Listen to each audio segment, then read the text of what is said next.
इस वीडियो में हम लोग निश्चित समाकलनों के प्रगुण प्रॉपर्टीज ऑफ डिफाइनाइट इंटीग्रल देखेंगे। तो फर्स्ट प्रगुण है प्रगुण 1, integration b to a f of x dx बराबर integration b to a f of t dt। यहाँ हम लोग देख सकते हैं एक फंक्शन है f जो कि x का फंक्शन है और उसका x के सापेक्ष सीमा b से a तक के हम लोग समाकलन कर रहे हैं। और वहाँ पर हम लोग राइट हैंड साइड में क्या लिखे हैं, इसी f ऑफ x की जगह लिख दिए f ऑफ t और जो dx था उसके जगह पे dt लिख दिए। यानी कि जो प्रगुण एक है वो ये कहता है कि अगर हम निश्चित समाकलन करें यानी डिफाइनाइट इंटीग्रल कर रहे हैं और अगर सीमा का मान यानी कि यहाँ पे भी b टू a है सीमा और यहाँ पे भी b टू a है, अगर सीमा का मान सेम रहता है, लिमिट सेम रहता है, तो क्या कर रहे हैं हम लोग यहाँ x जो चर था उसकी जगह पे क्या चर लिख दिए t। तो जो है चर को हम लोग चेंज कर देते हैं। तो अगर सीमा सेम है और चर को हम लोग एक दूसरे से प्रतिस्थापित भी कर देते हैं तो भी क्या होता है, समाकलन का मान अपरिवर्तित रहता है। यानी ये जो ये वाला है f ऑफ x का इंटीग्रेशन x के रिस्पेक्ट में b टू a, वो क्या होगा f ऑफ t का इंटीग्रेशन t के रिस्पेक्ट में from b to a same रहेगा।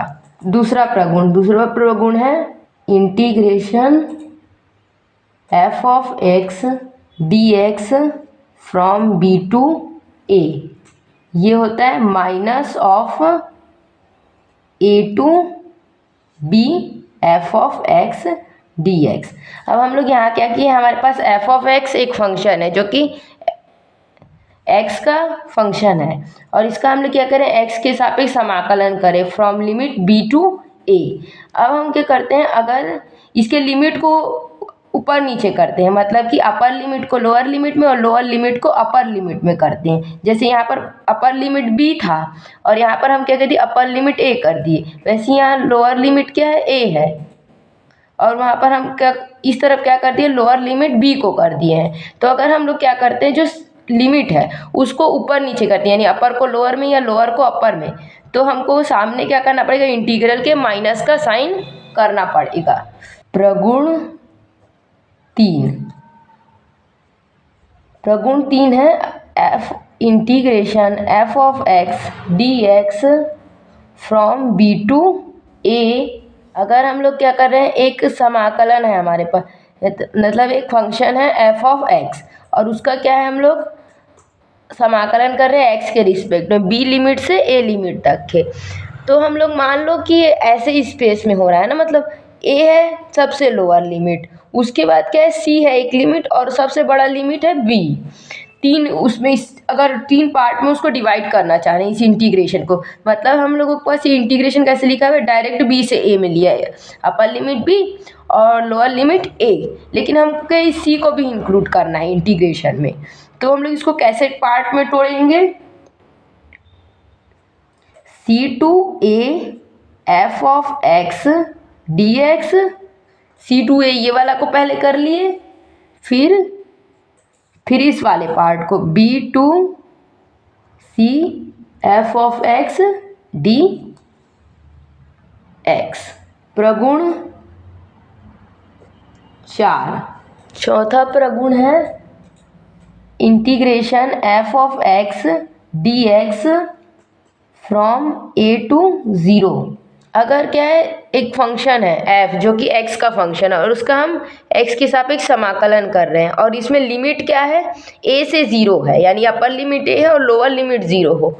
अगर इस तरीके से कुछ होता है तब हम लोग क्या कर सकते हैं, इस इंटीग्रल को एक और तरीके से लिख सकते हैं, लिमिट को यही रहने देंगे a to 0 f of a minus x dx, यानी हम लोग x को क्या से सब्स्टिट्यूट कर दिए, a माइनस x से कर देंगे।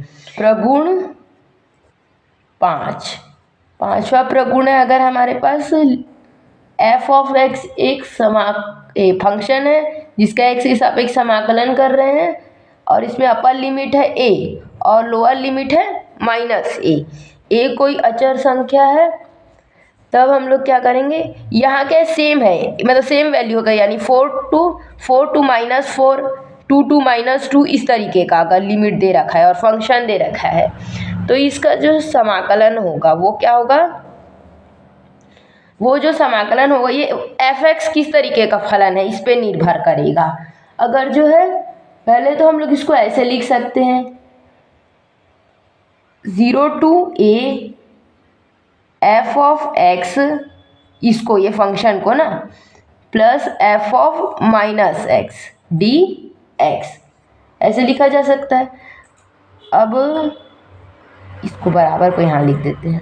दूसरा, इस वाला समाकलन को, ये जो था f(x) का x के सापेक्ष समाकलन from limit a to -a, इसको हम लोग इस तरीके से लिख सकते हैं, मतलब क्या कि f(x) ले लिए प्लस f(-x), इसका क्या करते हैं, x के सापेक्ष समाकलन कर देते हैं और लिमिट को क्या लगा देंगे, 0 से a। अब हम लोगों का जो f(x) है वो उसके प्रकृति के ऊपर, मतलब वो कौन से तरह का फलन है, समफलन है या विषम फलन है, इसके आधार पर इसका इंटीग्रेशन लिखेंगे।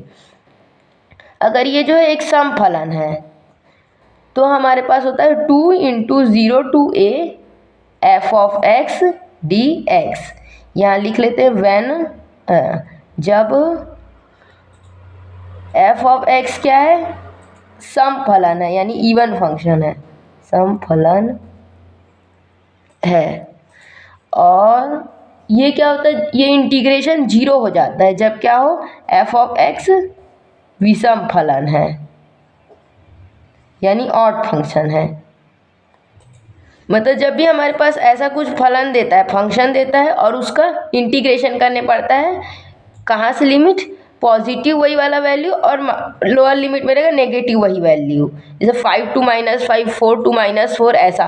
तो हम लोग पहले उसको इस तरीके से तोड़ेंगे, f(x) plus f -x 0 to a। फिर उसके बाद इसको क्या करेंगे, देखेंगे कि f(x) का प्रकृति कैसा है, ये समफलन है या विषम फलन है, और उसके हिसाब से फिर हम लोग उसका इंटीग्रेशन लिखेंगे। अगर समफलन होता है तो 2 इंटू करके f(x) का समाकलन कर देंगे 0 टू a लिमिट में, या फिर जो है विषम फलन होता है तो ये 0 हो जाएगा। प्रगुण 6, छठवां प्रगुण है 0 टू 2a, अगर लिमिट है f(x) dx, यानी अपर लिमिट जो है 2a है और लोअर लिमिट जो है 0 है, और f(x) का हमको x के सापेक्ष समाकलन करना है।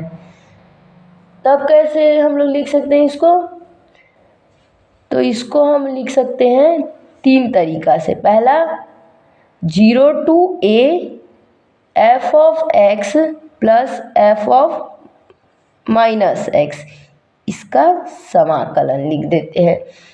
अब फिर क्या करेंगे, जो f(x) है वो सम है कि विषम है, इसके हिसाब से इसको सॉल्व करके लिखेंगे।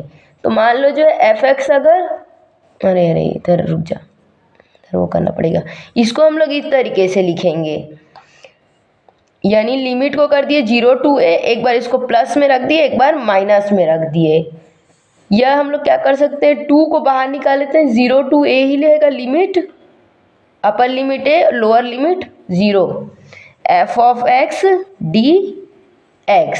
ये कब लिख सकते हैं, जब जो है f(2a - x) क्या हो, f(x) हो।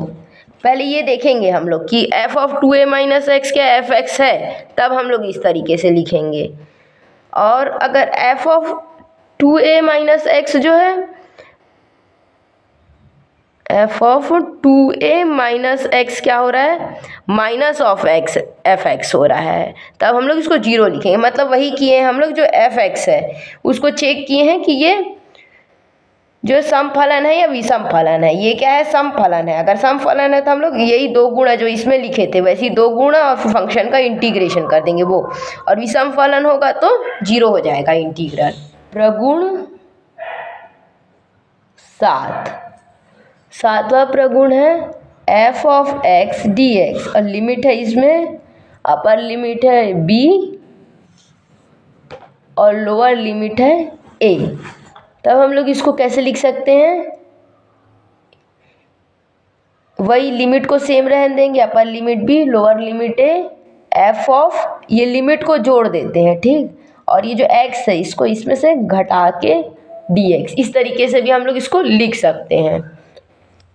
तो ये जो था ये पहला, दूसरा, तीसरा, चौथा, पांचवा, छठवा और सातवां, 7 प्रगुण है जिस यूज करके हम लोग निश्चित समाकलन का मान ज्ञात करेंगे।